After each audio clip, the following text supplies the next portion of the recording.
Hello friends तो video मैं एबार आल्ट्रा स्टेबिलिटी दी बनाई आसो भिडिओ डांगर सेल्फी स्टिक हिसाबे लई मोर ट्राइपड तो जनाबो एबार केनेको आहिल भिउटो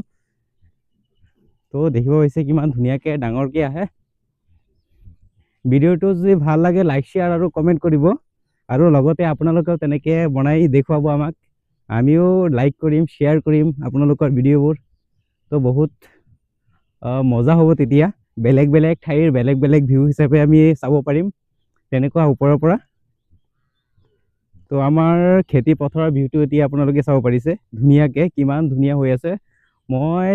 সেলফি স্টিকটো ব্যৱহাৰ কৰোতে মোৰ বহুত কষ্ট হৈ আছে কাৰণ ইমান ডাঙৰ বস্তু এটা হাত ব্যৱহাৰ কৰিছো কেতিয়াবা দুটা হাত আৰু তেনেকে কৰিবলৈ দিগদাৰ হয় বাৰু তো দিগদাৰ হলেও তথাপিও আপোনালোকক দেখাব বিচাৰিছো আমাৰ গাঁওখন ইমান ওপৰৰ পৰা দেখিবলৈ গলে কিমান ধুনিয়া হয় তো মাজে সময়ে আৰু ওপৰৰ পৰা দেখাবলৈ চেষ্টা কৰিম আজিৰ কাৰণে এইখিনি ভিডিওটো ভাল লাগিলে লাইক শেয়াৰ আৰু কমেন্ট কৰিব বাই বাই।